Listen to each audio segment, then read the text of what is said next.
This podcast contains adult language and stories of true crime. If you don't like laughing, crying, or being horrified at the actions of other humans, this podcast is not for you.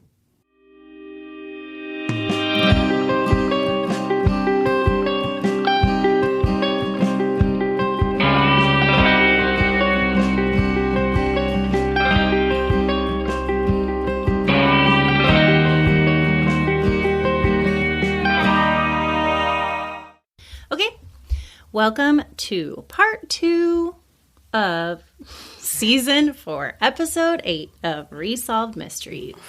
What a journey. Wow. We all took that with you, Katie. What? That's where we're at. Yeah, we're here. We're here for it. This is the show where we rewatch, recap, and give you the latest updates to cases featured on the show Unsolved Mysteries. I'm Carlin. I'm Alison. I'm Eliza. Here we are in the same room again. Yay! Welcome to our show. Forever. As most of you know, for every review we receive, we donate $1 to a different organization. And for this month, we are still doing the Epilepsy Foundation. Suggested to us by our patron, Ruth. If you'd like to recommend a nonprofit for us to support and support us on Patreon, you'll get access to ad-free episodes, 2 additional episodes a month, early access to listener short stacks, and goodies in the mail. Woohoo! Go to patreon.com/Resolved Mysteries Podcast. Okay, what are we talking about today? All right, I'm famously talking about a mink coat. Thrown in the back seat by a woman named Going By. Ugh. Eliza Montgomery. It's a Las Vegas Christmas Friday, baby. Yeah. And then I'm covering a missing segment, and it is the story of Debra Poe and some other women who went missing around the same time. Okay. Okay, let's go. Let's do it.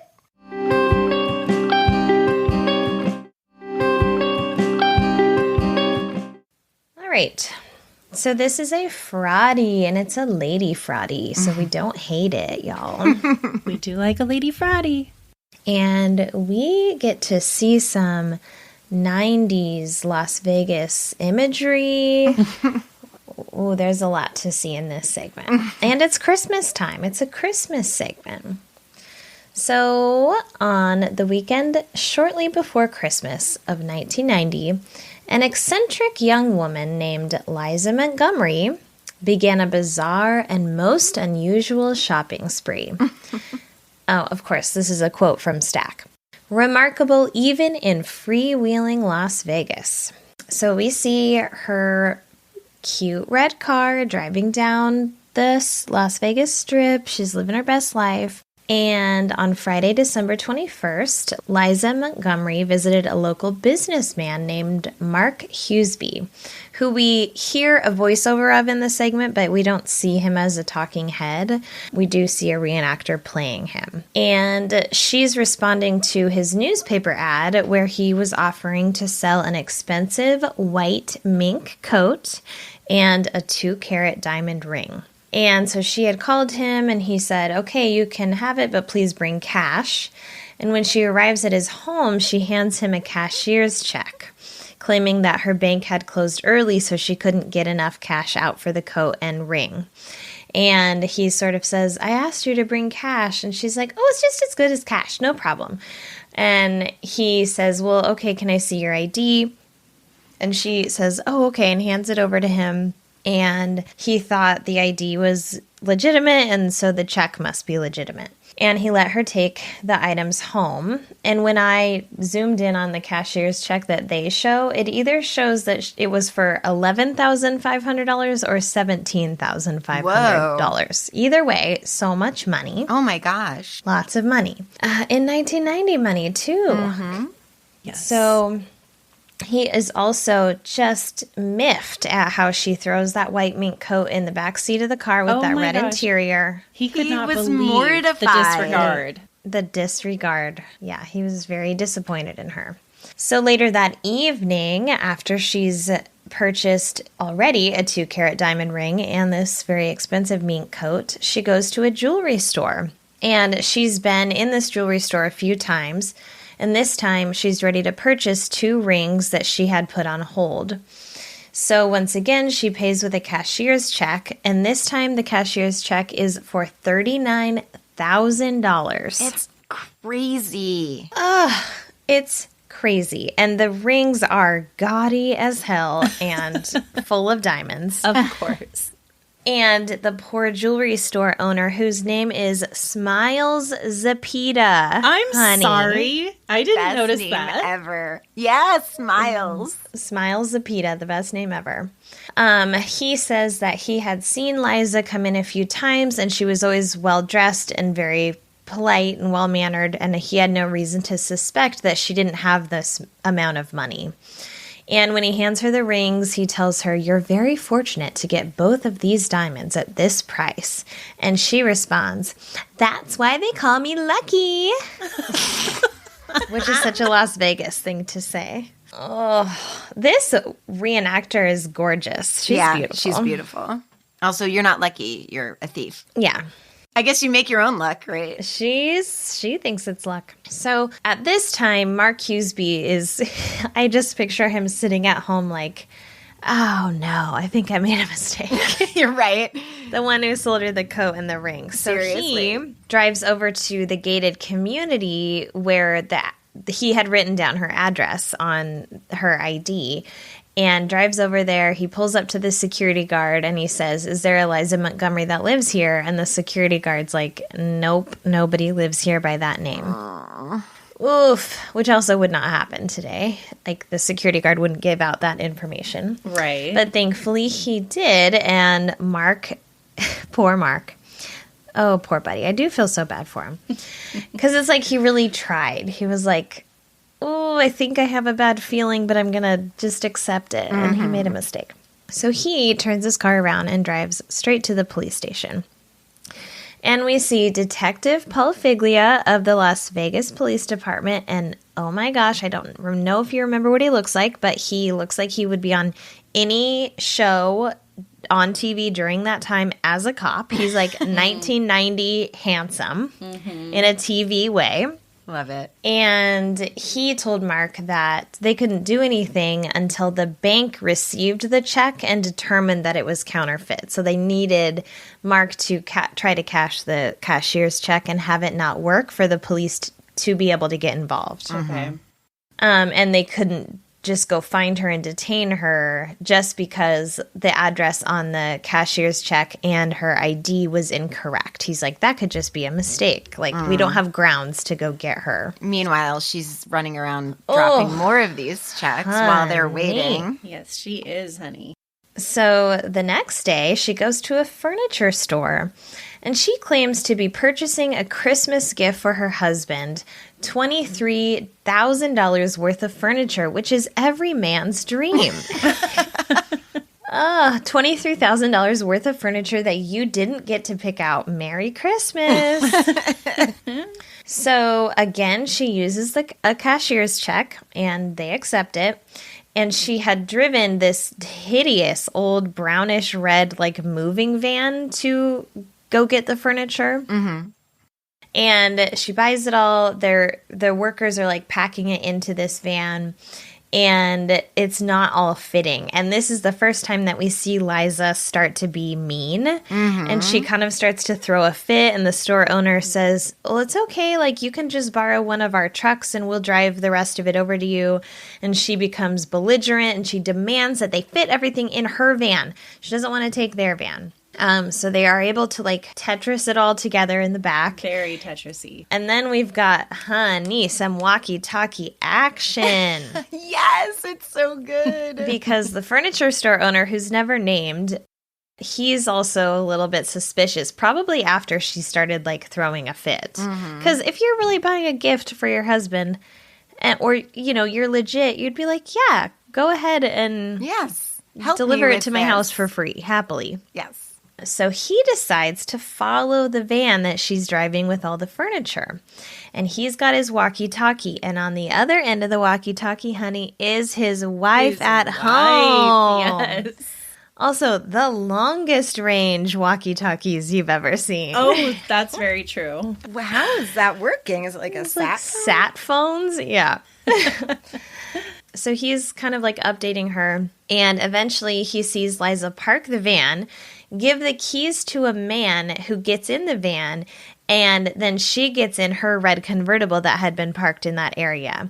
And the van and with the man and then her and in her red convertible take off, and the furniture store owner keeps following them. And when the van carrying the furniture turned in a different direction than it would need to go for the address that she had given, the owner told his wife to call the police over that walkie-talkie, honey.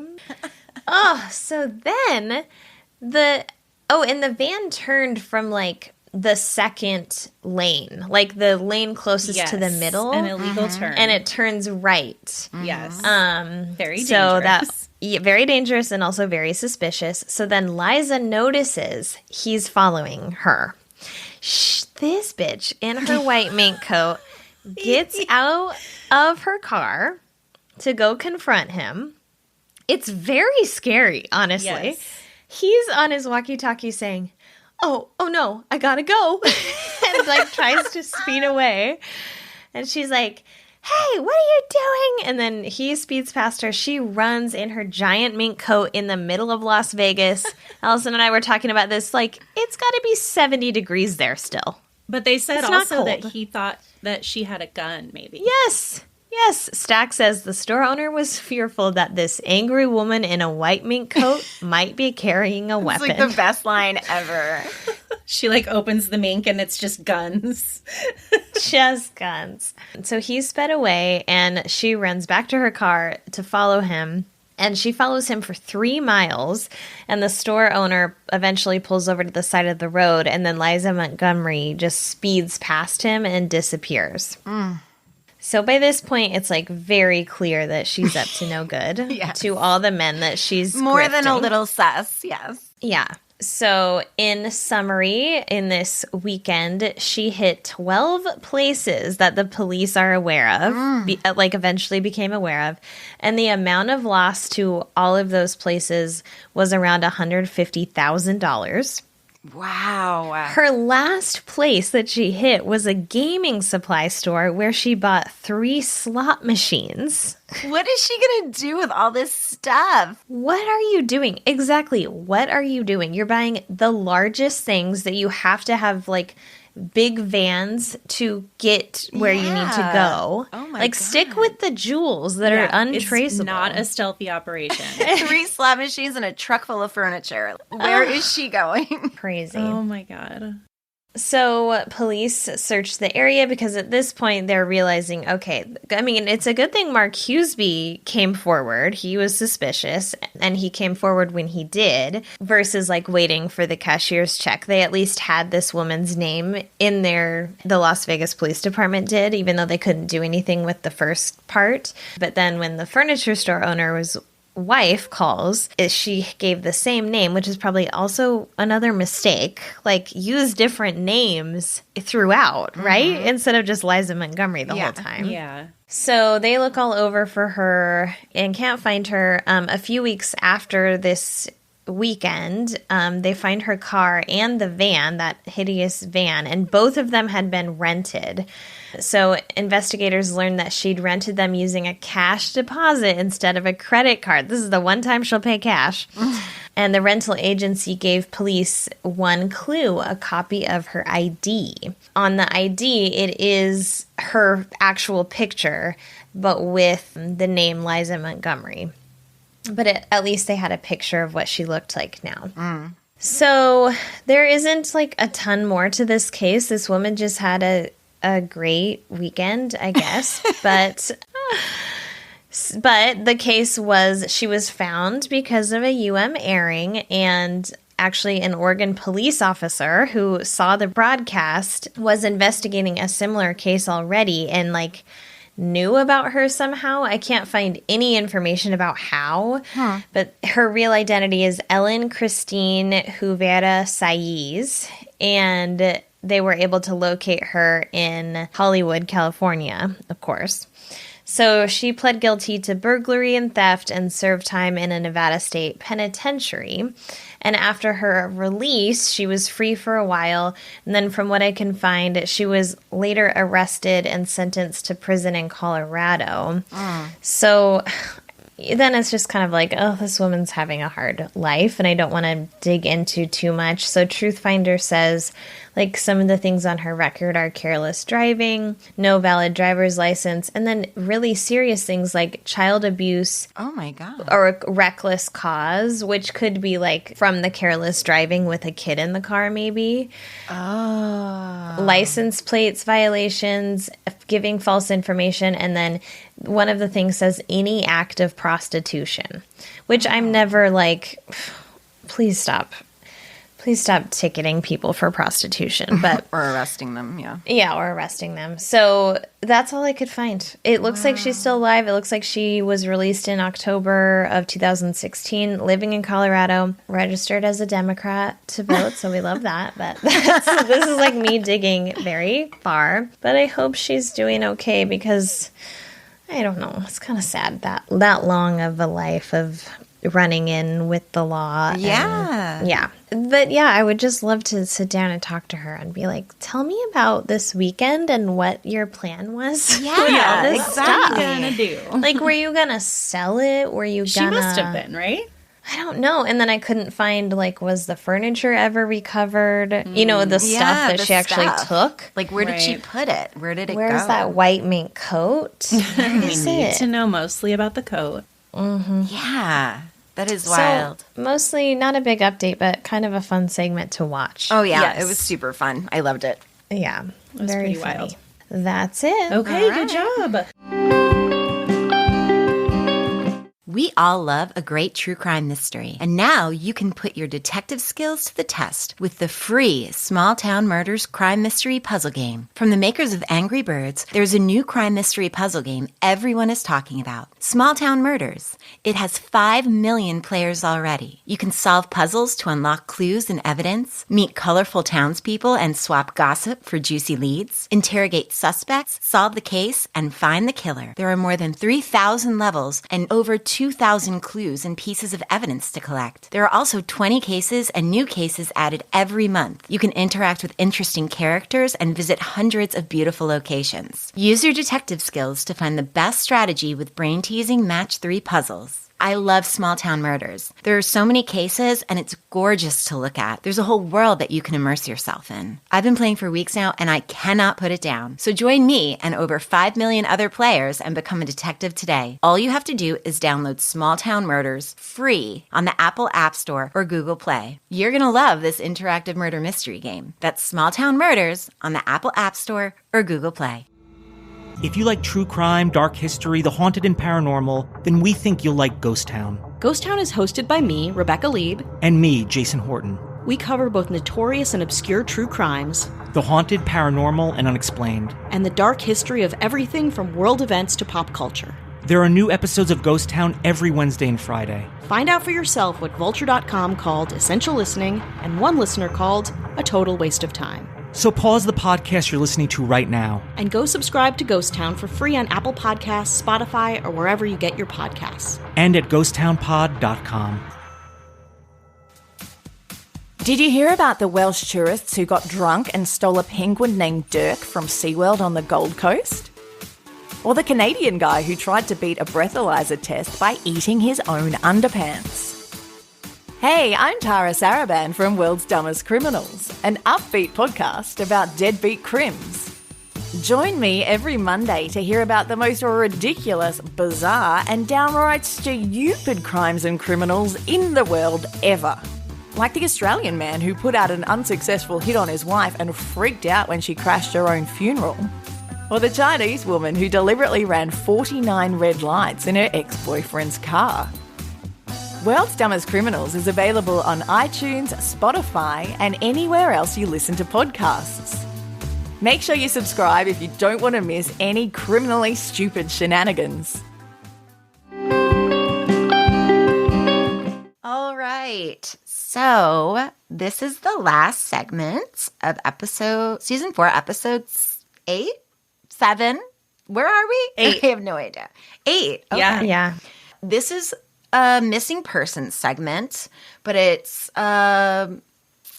pretty wild. It's not just, it wasn't what I thought it was going to be, which is what Eliza said we should call this podcast moving forward.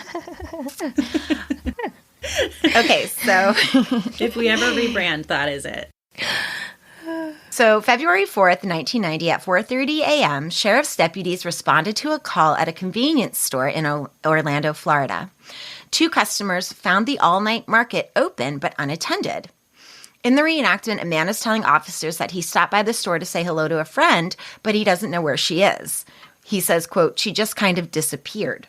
Deputies searched for the missing clerk, and behind the counter, they found a work smock neatly folded. The cash register was locked, and there was no evidence of a robbery. Detective Riggs Gay at the Orange County, Florida Sheriff's Department says that there was no signs of a struggle and nothing appeared to be missing from the store with the exception of the store clerk.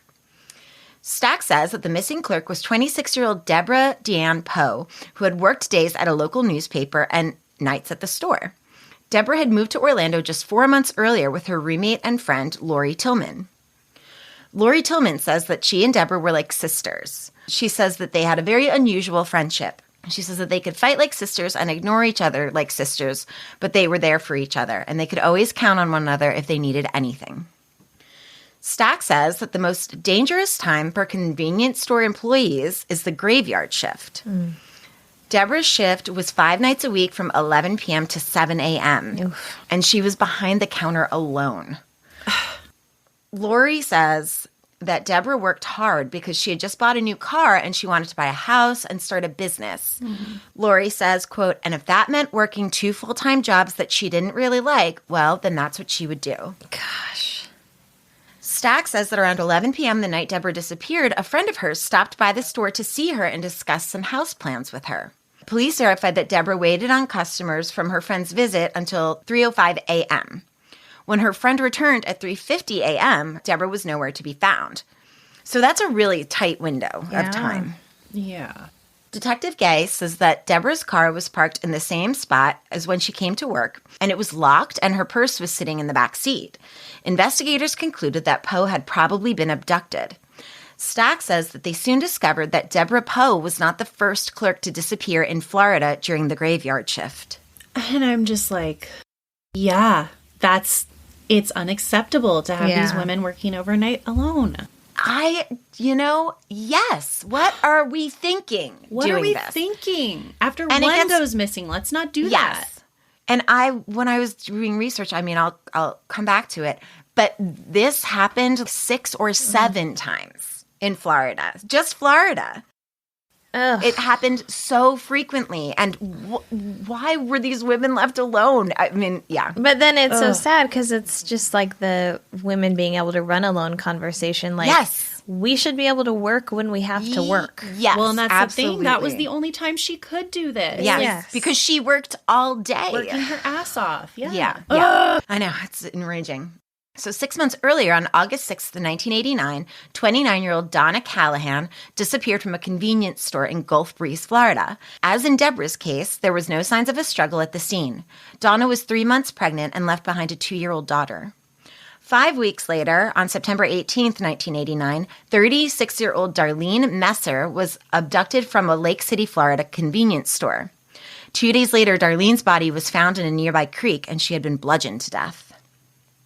Stack says the 3 victims are all single females in their 20s and 30s and all vanished working a graveyard shift alone. Investigators believe that the cases were linked but had no suspect. Then 3 days after Debra Poe's disappearance, authorities were contacted by a young woman. Authorities believe that she may have come face-to-face with the abductor. So the witness is interviewed in shadow, and she says that she stopped by the store at around 3:30 in the morning to pick up a pack of cigarettes, and there was only one person in the store, and he appeared to be the clerk. She says, looking back at it now, the clerk didn't seem to know where the cigarettes were, but she thought that maybe the employee was new. She says that the man had long stringy hair and a cross earring and a skull ring, and that he had a Megadeth t-shirt on. But the reenactor was like into it. She was like flirting. Yeah, and like she was really flirty. It was super cute. Yeah, funny because it was like stringy hair, and I was like, oh, they're not saying nice things about this guy, but she loved it in the reenactment. He was cute. He was good looking. I was like, I don't think that this is historically accurate. A death metal stringy-haired hottie. Yeah, he was a cutie. Here's another tidbit that UM left out that sort of calls validity of this story into question, because not only was this man apparently wearing a Megadeth t-shirt, but this woman said that he drove a Megadeth van, that there was a van in the parking lot that had a Megadeth design on it. Oh. So how many people are living in this area With a Megadeth van? Like, how could you not then find this guy? Seriously. So there is a lot of speculation on the internet as to whether this story is true, whether it's partially true and she embellished the van or, So it's interesting because we had another case that I covered. I think I covered it on Patreon. And the person who abducted this little girl, I can't remember her name right now. Oh, yes. But there was on the van. Yes, it was a van with a mural. And it's like, how can you not, unless immediately, as soon as this person left, they hid the van or they painted over it immediately, how can you not find something like that? Right. Detective Gay says that they haven't been able to locate anyone else who can confirm if this man was in the store or when they were in the store. It was at 3:30 a.m. Yeah, totally, right? So Gay theorizes that the man could have come in, discovered no one was in the store, and taken the opportunity to shoplift or steal something, or that he might be responsible in part for the abduction of Deborah Poe. He says there's a good possibility that they are dealing with an individual who is a serial type of person who abducts these people. Staff then gives a description of Poe, and her friend Tillman says that if they don't find her alive, then they can at least put her to rest and go after her killer. Then there's an update that says William Alex Wells confessed to killing Donna Callahan and led police to her body in a remote area of Florida. Wells then implicated his half-brother, Mark Reeby, in the murder, and both are serving life sentences. The update then says that Deborah Poe is still missing, and the murder of Darlene Messer remains unsolved. And I'm sorry, were the cases of the other girls super close by? They were not super close by. Oh. No. Okay. They were, I read somewhere that one was 100 miles from where Deborah went missing, and that another one was 300 miles. Okay, so, I mean, this happens. It happened so frequently at this time. So to think these are connected is pretty out there. Okay. Yes. Okay, so the segment was actually not that long. And it was about Deborah Poe, but then they threw in Donna Callahan and Darlene Messer, and then they gave us an update about Donna Callahan. So I looked into all three. So I'm going to go by each. So we're going to talk about Deborah Poe first. So Deborah Poe grew up in Northern Virginia near Washington, D.C., and she moved to Orlando in October of 1989. She was renting a duplex with a female roommate, Lori, who was interviewed, and she wanted to buy a home and start her own catering business. At the time of her disappearance, she worked 2 jobs. The first was a daytime position in the retail sales department of the Orlando Sentinel newspaper, who did extensive coverage on this case. And then the second was as a clerk at the Circle K at the corner of Hall Road and Aloma Avenue. So I found a woman who was friends with Deborah in college, and she described her as, quote, Debbie was my best friend in college from 1981 to 1982. We both promised to go back to the same school the following year, but we did not. We did our best to keep in contact while she was alive, but communication got further and further apart over the years. Deb was unique and very quirky. She liked having control of situations. She chose her friends for sure. She was the girl who hung back in college and watched everyone for a while. Once she decided who she wanted to be friends with, then she would approach them. She picked me, as I am somewhat quirky myself, and we had a lot of classes together. Deb was a big flirt, but she was also outspoken, and if she didn't like a guy, she would be somewhat cruel in letting him know that she wasn't interested. Sometimes she would try to lead a guy on, and then when he showed interest, she would drop him. She and I were both nut magnets. If there was a crazy person anywhere in the vicinity of either of us, they would find us. She said that sort of crazy has followed me around in my life as well. Neither of us understood why they liked us. She and I handled them differently, though. I would be nice and try to get them to leave me alone with kindness. Deb, on the other hand, would find something to say to the creep that was mean or hurtful. She felt it would work quicker and easier. I was always afraid that they would get mad and retaliate. Deb was also quite smart about things. So when I learned this happened to her, I was shocked. The year that we spent together in college, there were 2 girls that had been murdered and disemboweled. Deb, Tanya, her roommate, and I hung out in their room and ate popcorn while listening to Foreigner Journey and talked about this. We had all agreed about using the buddy system, and Deb talked a lot about personal safety and knew a ton of things about self-protection. I used one of the things the following year that she taught me, and I'm certain it saved my life. I've always been grateful to Deb for that bit of information. So Deborah's boyfriend at the time, obviously, was a man named Scott Iaggi. He is the guy in the reenactment who says that he came to see his friend. So that was actually her boyfriend. And I don't know why he said it was his friend, but he worked at another Circle K. And I read an article in the Orlando Sentinel, and Iaggi was interviewed, and he said, I started working the night shifts with her for the last month. And then one night I listened to her when she said, honey, there's no need for both of us to not get sleep. I don't need you to be my protector all the time. He said, I could kick myself. Oh, my God. So Iaggi left shortly after 11 p.m. on Saturday and returned to check on her minutes after she was reported missing. Quote, just walking out is not Deborah. She's too level-headed, conscientious, and professional in her job. Even when she's tired, she has it all together, he said. So Scott Iaggi was a suspect. And it seems as though the police believe that he may have been involved. So he would check on her at work all of the time. And at first I was like, what is this friend doing? He's coming in, hanging out with her, and then coming back at 3 o'clock in the morning. But I think that's kind of what he did because he was worried about her. So it's interesting because I found some information that said that Scott Iaggi was very cooperative with law enforcement. He passed a lie detector test and was genuinely concerned about her safety by frequently visiting her at the store in the middle of the night. But on the other hand, he would have known how vulnerable she was, and it would have been easy to fabricate a cover story of her being abducted while working alone. It seems like in the articles I read, initially he may have been a suspect and then later was not a suspect. It also seems law enforcement knows who the Megadeth person is but has never named them. Oh. They believe that the Megadeth person could have been the boyfriend of another person that worked at the Circle K. So I don't know if they investigated him and then released him, or I'm not sure. But so by 2002, Scott Iaggi had become a minister. So there was a search of property across the street from the church where Iaggi was a minister in 2015. So I think that they are like really looking at him for some reason. Wow.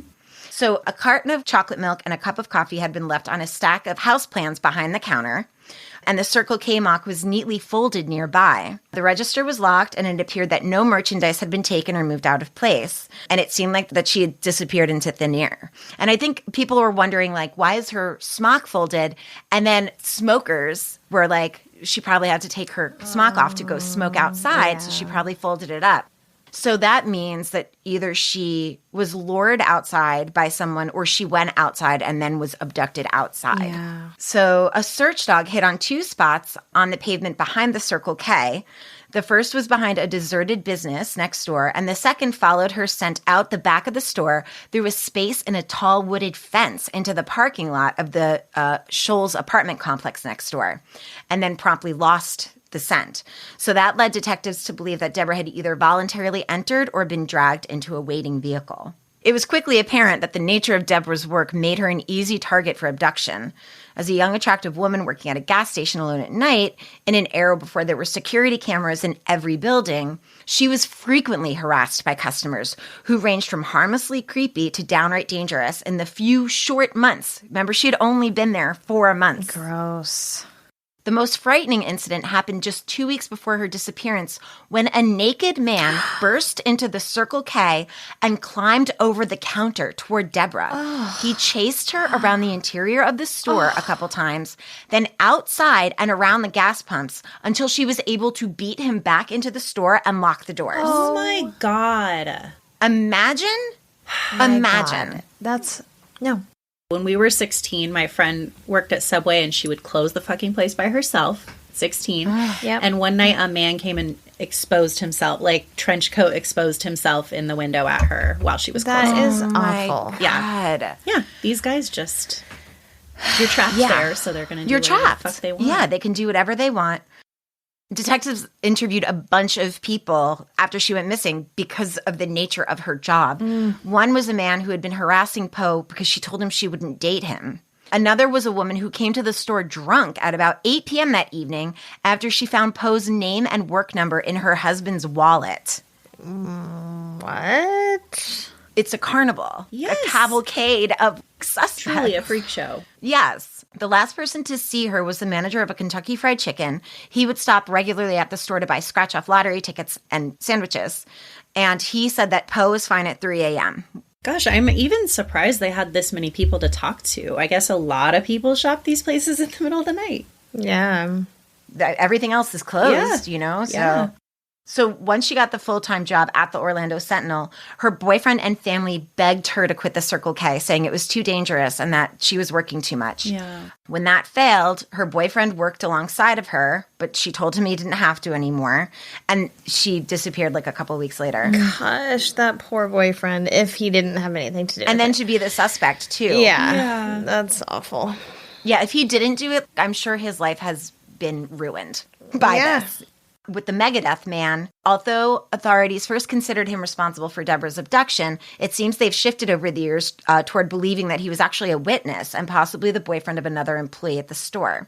And you have to really think about this tight timeline. We saw this in the murder of Tracy Kirkpatrick. 45 minutes went by, and that was it. She was gone. Yeah. In Tracy's instance, murdered.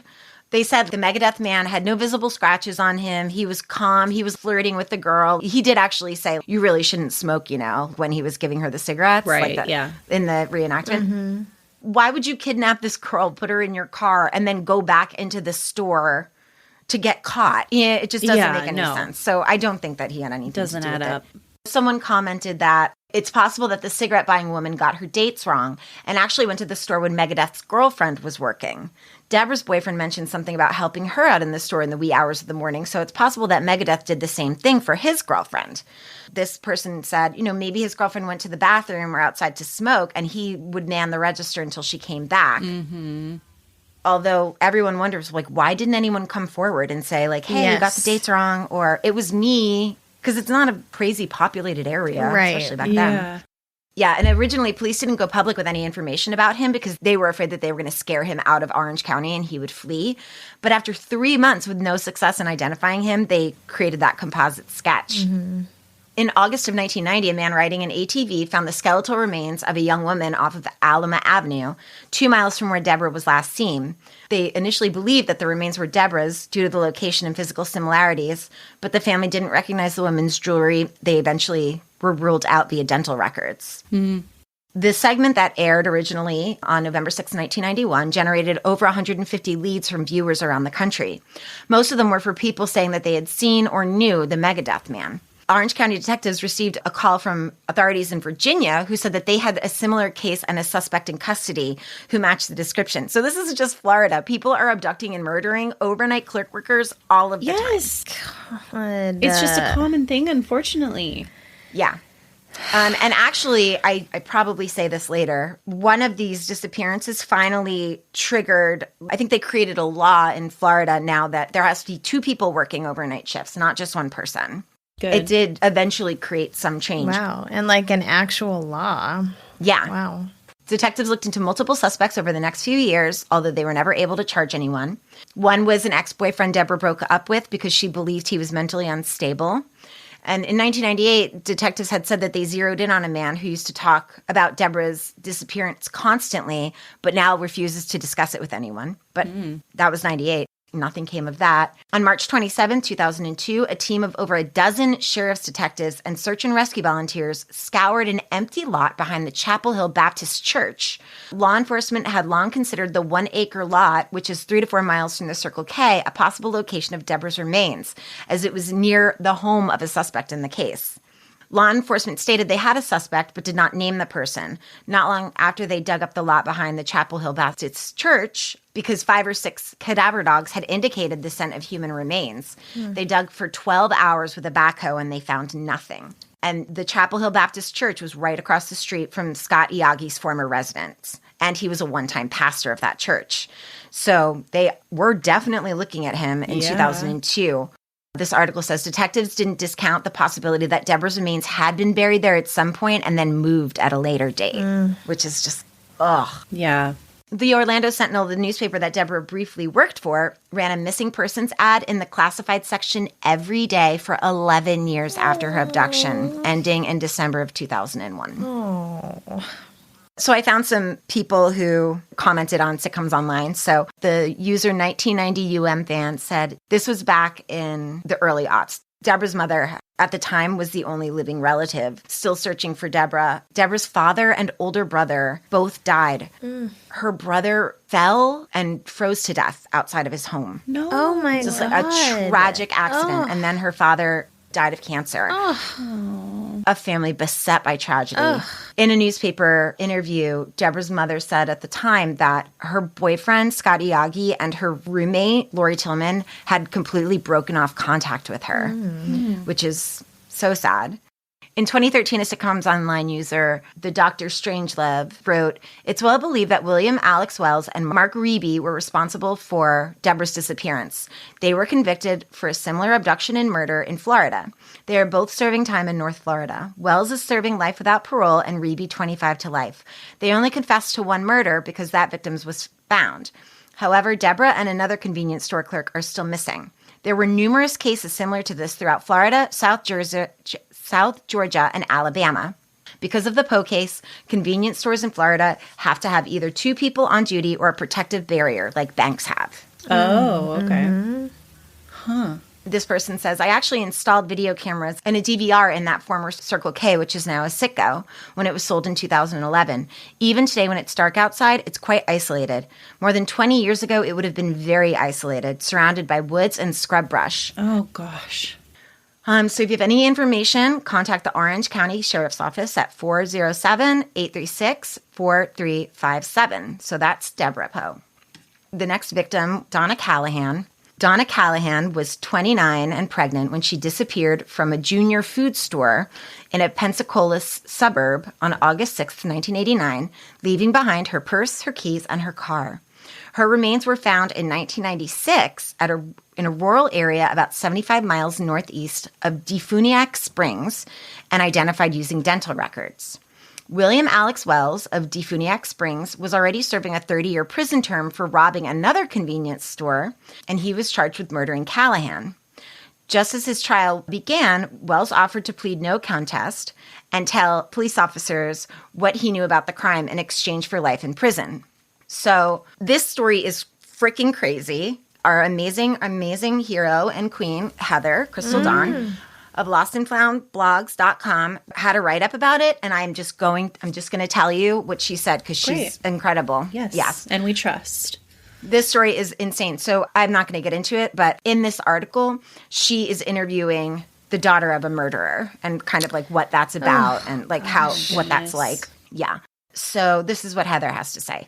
Mark Reeby was never on the radar of police until his half-brother, Alex Wells, while serving a lengthy prison term in the 1990s, confessed in a prison Bible study group that he had participated in killing a woman.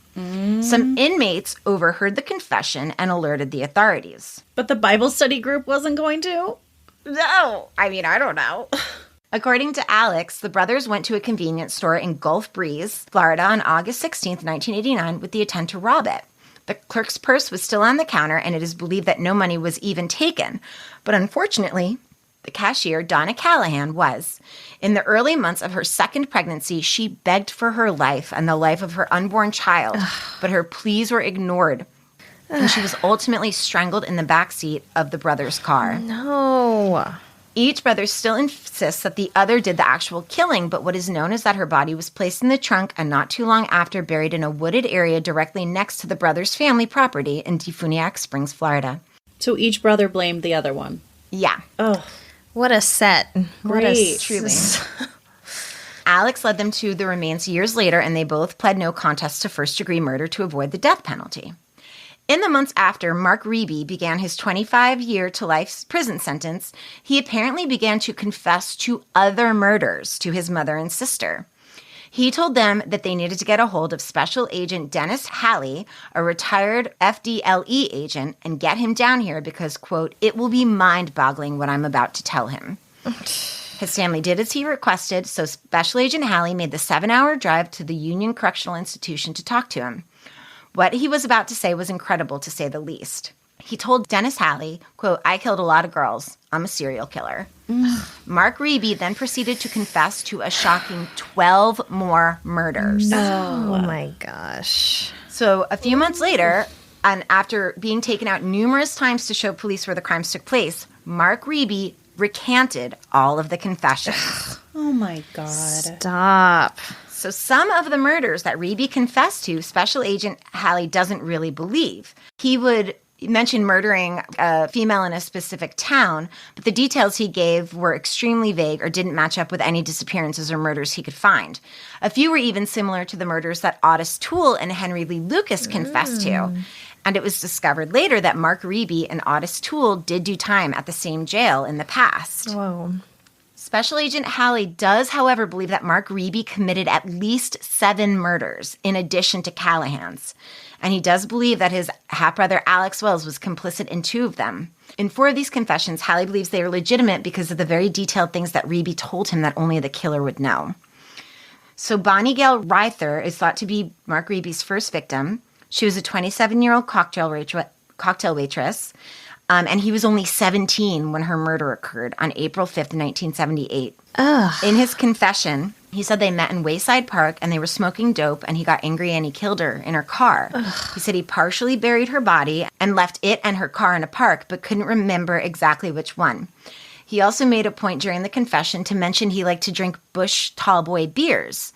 Incidentally, Bonnie's Ford Pinto had been found abandoned in Ferry Park, Fort Walton Beach. Her battered body would be found 6 days later, partially buried with a few cans of Busch Tallboy beers scattered around her remains. God. Jackie Brandt was an 18-year-old who had traveled to Panama City Beach for spring break and wasn't officially reported missing. Her parents did call police to check on her in around April of 1986 when she was thought to have disappeared. When her remains were found on November 30th, 1986, they had been skeletonized, and there was no way to tell the cause of death, and due to that, it wasn't even classified as a homicide. Then years later, Mark Reeby confessed that he had murdered her. He said that he had met her at a bar called The Playground that she frequented. They left together, and he got angry and strangled her in her car. He was able to accurately describe her clothing and took police to where he remembered burying her, which did end up being about 10 feet from where her remains had been found years earlier. 35-year-old Linda Sams was a doctor's wife, and she and her family were vacationing at the Seaward condo complex in Miramar Beach. Mark Reeby said that he was at a convenience store across the street and happened to see her Jaguar parked out front. He even remembered the vanity plates. He said that he was going to be, quote, a cat burglar and do a robbery. He had entered the condo and was crawling around on the bedroom floor. But when Lindsay Sands got up in the night to get a drink of water, she encountered Reeby. He proceeded to beat her in the head with a pry bar during the vicious assault, and he fled the scene. And hours later, her daughter was horrified to find her mother bloody and unconscious. Oh, my God. She was lifelined in very critical condition, and she lingered, dying 11 months later due to her injuries. Stop it. Reeby was able to accurately describe to the police the jewelry he took, the precise layout of the 3-story condo, and even the railing that was pulled off the wall during the assault. Oh, God. Yep. Rhonda Taylor, Mark said that he and Rhonda were looking for crack cocaine to purchase. He said that the person who sold it to him, an African-American male, ended up coming with them to hang out and smoke crack. They had exited her car after doing the drugs, and Rhonda got extremely hot and removed her clothing. Her and Mark Reedy proceeded to get into a heated argument when he stabbed her repeatedly. The African-American male tried to step in, and Reeby stabbed his hand as well. Afterwards, Mark put Rhonda's body in the back seat of his silver Buick and parked it where his wife at the time was working that night. Rhonda was found undressed and her clothing found in the car with no blood on it and no cuts from the stab wounds, which backed up Reeby's story. Also noteworthy, years later, the only DNA found in the car belonged to a bloody towel, and it was eventually tested and did belong to an African-American male that police were not even aware was at the scene. So Special Agent Dennis Halley believes that Mark Reeby may be involved with 2 other disappearances that he did not confess to. During his confession interview with police, he made a point to say he was not responsible for the disappearance of Andrea Durham. Police never even mentioned the case to Reeby at all, so him bringing it up and his claim that he wasn't involved was very curious. She was 13 years old at the time of her disappearance. Her mother and sister had left her home to vacuum their residence at the Royal Apartments in Fort Walton Beach while they attended a meeting. And when they returned 2 hours later, the vacuum was still out, but Andrea was gone. Her purse and belongings were all still in the apartment, and there was no signs of a struggle. There was a connection to Mark Reeby, as his stepdaughter and stepson were friends with Andrea, and she had been to their house many times before, and she remains missing to this day. And then the second one that he believes he could be involved in is the disappearance of Deborah Poe. Special Agent Hallie told Heather that Mark and his brother Alex were together the weekend that Deborah Poe was abducted, and that they had a close relative that lived in the area. There were reports by several people of an unknown man in the convenience store after Deborah Poe went missing who was standing behind the counter. One of the witnesses who interacted with the unknown man picked Alex Wells out of a lineup as the man she had seen in the store that night. Deborah Poe, to this day, has never been found. So Mark Reeby is looking pretty good for it. Can you imagine? He wasn't even on law enforcement's radar. His brother was always in trouble, but he wasn't. His brother just starts talking in this Bible group, and all of a sudden he is a serial killer. He's like murdered all of these women. Well, no, he just, every time he just got angry. So he got angry. Yeah. Oh, my God. They made him do it, obviously. And then the last woman they mention is a woman named Darlene Messer. 36-year-old Darlene Messer had moved from Calgary, Canada to Florida in 1987 to marry and be close to her pen pal, Charles Messer, who was in prison serving a 12-year sentence for his involvement in the robbery and murder of a convenience store clerk in West Florida. What the hell is going on? Oh, my God. So this woman left Canada. She left her daughter, a 16-year-old daughter, behind, moved to Florida, married this man, Charles Messer. He was supposed to get parole. They were pen pals while he was in jail? They met while he was in jail. So they got married in 1988, and he was supposed to get parole in 1989, and she had gotten a job at the Swanee Swiftly convenience store. So on September 18th, 1989, Darlene was abducted from the store during her 11 p.m. to 7 a.m. shift. Investigators discovered that the store had been robbed of some items and that she had struggled with her assailants. The store was a wreck, and money was scattered all over the store in the parking lot. 2 days later, her body was found face down in 6 inches of water under the Swift Creek Bridge in Union County by a railroad conductor who flagged a Florida Highway Patrol officer down. Initial reports said that she had been shot in the back of the head, but later investigators would say there was, quote, like a ball-peen hammer kind of look to her skull. That was kind of crushed, and she had some claw marks that were indicative of a hammer. Her father's quoted in the newspaper as saying, she was probably killed the night she was taken from the store because her body had been in the creek for quite some time. And at the time, Darlene's mother, Helen, was visiting her daughter. So she's visiting her, and she just disappears while she's there. Oh, sad. My God, nightmare. Yeah.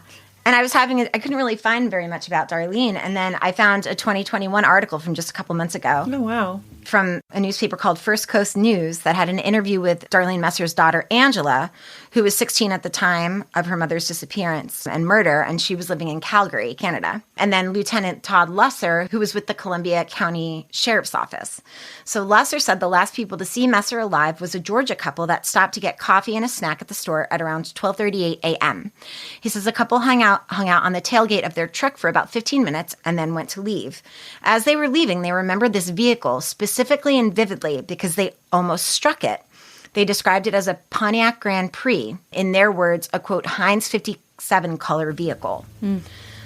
Within minutes, the silent alarm would go off in the store, alerting local authorities. But when they arrived, they found a store in disarray. Money and items from the counter were strewn on the ground, and Messer was gone. Ominously, a man's belt was left at the scene, looped through at the end, as if it was used to hold somebody down. No. Messer's purse that contained her handgun still sat on a crate by the counter untouched. Investigators in 1989 began looking into a suspect who committed a robbery around the same time. They had a tip that someone had seen a blue car in the area with a woman screaming inside. Their suspect had a blue car and violent history. Lesser says that that's where the investigators spent a lot of time. But as technology progressed, technicians at the Florida Department of Law Enforcement were able to take blood found on the bridge and isolate two DNA samples, Messer's DNA and the DNA of someone else. The belt at the Swanee-Swiftly store also had DNA, but neither sample matched the suspect in the blue car. But there are others. Lessier says, I'm just going to call them Roger and Robert. They were arrested 10 days prior to the robbery at the Swanee-Swiftly in a Heinz color Pontiac Grand Prix, a strikingly similar description to the car that the Georgia couple described. In the arrest report for the incident 10 days prior to the robbery, Lessier says that the sergeant wrote he believed the two were going to rob the Swanee-Swiftly. The report also notes that when the deputy went to speak to them, one of the men was under a Pontiac Grand Prix fixing what appeared to be an oil leak. The vehicle that abducted her and took off had some sort of type of major oil leak. So yeah, it throws up a lot of red flags, says Lessier. However, a crucial piece of evidence doesn't match. Lessier took DNA samples from Roger and Robert, and neither matched the DNA found on the belt or in the blood. Quote, is it possible there's a third person with them and he was the one? That is why we need the public's help. Who were these other two running with? Asked Lessier. There's also speculation that Messer's murder was connected to another murder of another clerk named Eileen Mangold. They vanished from Florida stores within days of each other, but it hasn't been proven. In 1999, Franklin Smith was arrested and charged in Eileen Mangold's murder after the DNA and palm print evidence linked him to the crime scene. However, he was acquitted of the crime a year later, and it isn't known if he is still considered a suspect in Darlene's murder. And then I just have just a little bit about Angela. Messer's daughter, Angela Tenney, visits the bridge, the scene where she was discovered, I think annually. And she was interviewed, and she says, you just look around and wonder, well, how would I have gotten away? Which way did she run? And then you remember that it doesn't matter. So Lessier wants to speak with people that may have known or worked with the two brothers that he can't name and another accomplice at that time. And for Angela Tenney, it gives her hope that Lessier is still working on her mother's case. She says her mother was a free spirit and a good person, and she wants this case closed so that people can remember Darlene Messer as a person and not just a murder victim. Quote, it's easy to forget all that when there's trauma in the forefront, says Angela. You know, somebody has got to stick up for her. She was larger than life. Me and my uncles miss her. We think about her all the time. She wasn't just a nobody. So Crime Stoppers of Columbia County is offering a $1,000 reward for information that could lead to an arrest. If you have information, call Crime Stoppers at 386-754-7099. And that is the story of the disappearance of Deborah Poe and the murders of Donna Callahan and Darlene Messer. Terrible. Terrible. I wonder if other areas have that law now about working in pairs. Yeah. I mean, I hope so. Yeah, I'm just curious. I mean, I hope so. Yeah. Because clearly it was a huge problem. A huge problem. I should have looked it up. It would be a difficult statistic to find, but how many women were abducted or murdered or disappeared while they were working alone in the middle of the night? Yeah. Yes, You're especially sitting in these duck. rural areas. Yeah. Darlene even had a gun in her purse, but a gun in your purse doesn't matter if they grab you when you're not standing next to your purse. That's right. Yeah. Right. Yeah. Just awful. And that Mark Reeby thing, I couldn't believe it. I couldn't believe it when I found Heather's blog post. Yeah, what the hell? What the hell? How many people like that are walking around just living their life? And of course, these women were crack addicted or they're just like an underserved population to begin with. And these fucking guys, it's so awful. It's so awful. Oh my God. Yeah. Well, good job. That was a lot of work. Thanks. It's never what you think. Never what you think. Welcome to our podcast. That took a turn.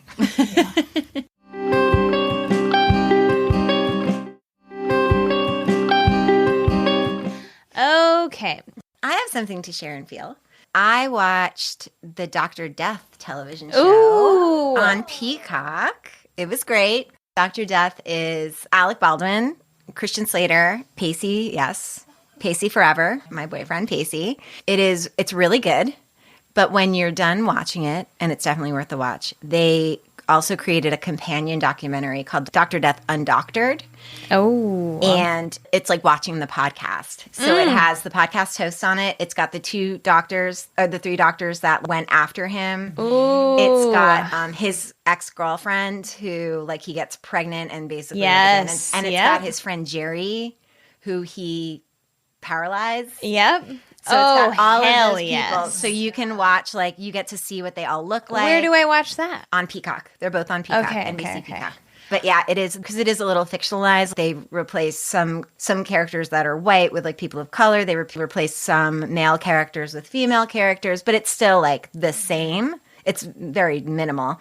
But then in the documentary, you get to see what everyone looks like, and it's really cool. Damn, I Who gotta does get in on Alec that. Baldwin play? He plays kind of a hybrid of the doctor that testifies on the stand against him, and then like another doctor that sounds exactly like him. So I think Alec Baldwin is a combination of the two.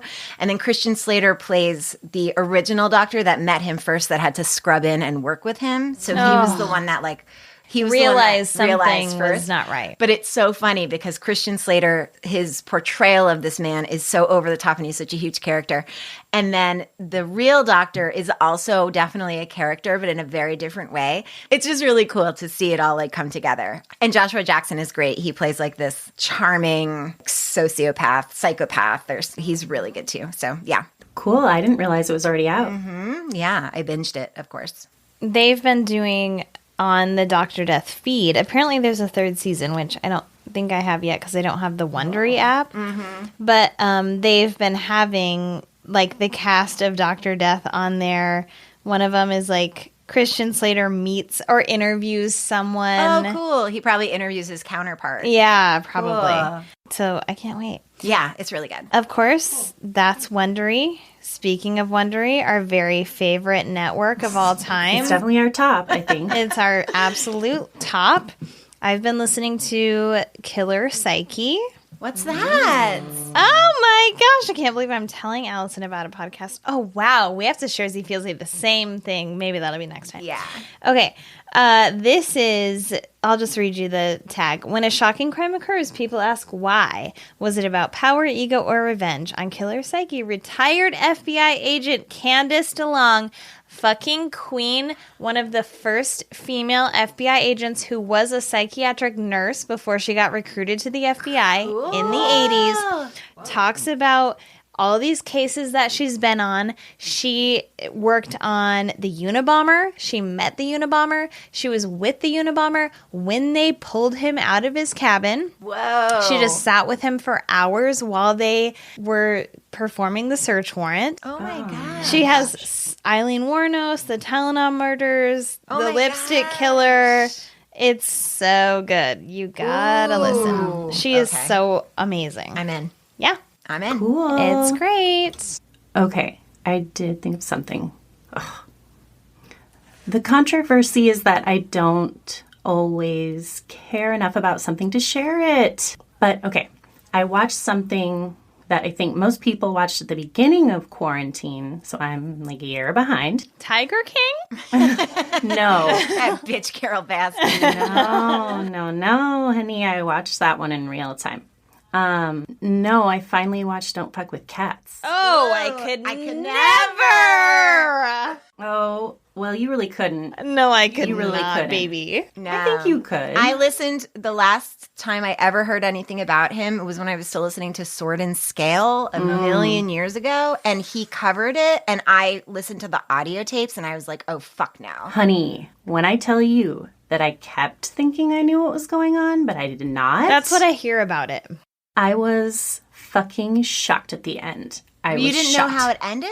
No. Oh, I didn't know anything about it. That's the best way. Don't say anything. That's the best way. That's Yes. amazing. Because sometimes when people are like, you have to watch this, I'm like, okay, I'm going to not see anything about it, hear anything about it until I do. I heard Yeah. that story, and I just thought it was like a super famous story because it's so fucked up. You guys, I thought it was going one way and then it went another. I know. I want to watch it. I could just never. Oh, So yeah. maybe you can just tell me what happens. Like And I have also Alison at the do for time- every scary movie I watch. Also at the time, I was really into learning hula hooping. So I was hula hooping while binge watching it. Oh my God. So it was me just mouth hanging open, hula hooping in my living room. Oh my gosh, it was an experience. Oh my God. So I recommend buying a hula hoop and then watching it. Yes, Okay, you I have to love do it the Carlin way. I love it. It was great. Wow. All right. Okay, so what are we covering next episode, y'all? It's episode 9, season 4, and I've got a televangelist bomber for you, baby. I'm so excited. And just get ready for it by watching Righteous Gemstones. Yes. You gotta. Okay, and then we have A Lost Loves about Kathy Loving. It is heartbreaking at the beginning, but maybe happy at the end. And then many people might know this case. In part 2, I have the unexplained death of Beverly McGowan. I love that case. It's a goodie. Yep. And then I'm wrapping it up with a wanted case of Sal Guardado. Okay, so you can go to patreon.com/Resolved Mysteries Podcast if you're interested in supporting us there. If you subscribe at the $5 a month level or higher, you'll get ad-free episodes, 2 extra episodes a month, and other goodies. And we seriously have over 80 episodes that you can listen to. Oh, yeah. So many. So many episodes. Someone recently asked on one of our social medias, like, can you listen to the old episodes that have been posted? And it's like, yes, they are all there for you. You're going to sign up and have a gold mine. Yeah. A silver mine. A silver mine. I don't want to be full of ourselves. Probably but like granite or it might quartz. be, There's a couple fucking diamonds in there. but mostly it's, what do you get in Settlers of Catan? Ore. It might be a lot of ore, you know. Okay. To see photos we referenced in the episode, follow us on Instagram at Resolved Mysteries Podcast. And you can follow us on Facebook and Twitter at Resolve the Pod. You can contact us at resolvedmysteriespodcast.com, resolvedmysteriespodcast@gmail.com, or send us something we can hold in our grubbies at P.O. Box 14005, Portland, Oregon 97293. Send us your stories at all those places for listener short stack episodes so we can keep making them. And you could email us or write us a letter about your favorite unsolved mystery story or cold case or any nostalgia you have surrounding watching the show. We love to read that. Mm-hmm. And last, you hear it all the time, please subscribe wherever you get your podcasts. It helps us out a lot. And if you like us, leave a 5-star rating and even a review if you feel we might read it on the pod. And tell a friend. Carlin is going to read a review that she found that she wanted to share with everyone. Sure am. Okay, this one is written by NJ Blue Eyes, and it says, "Love these ladies. This show is fantastic. They do great research and bring their unique perspectives to each segment of UM they cover. I also love their banter and willingness to speak their opinions. We need more strong women like these ladies in the world." Aww. So nice. Agreed. Thank you, honey. Thanks, honey. Just a reminder, for every review we receive, we donate $1 to an organization, and this month's organization is the Epilepsy Foundation. We love ya. We love you so. We really do. Happy to be back. Goodbye. Bye. Oh, okay, bye.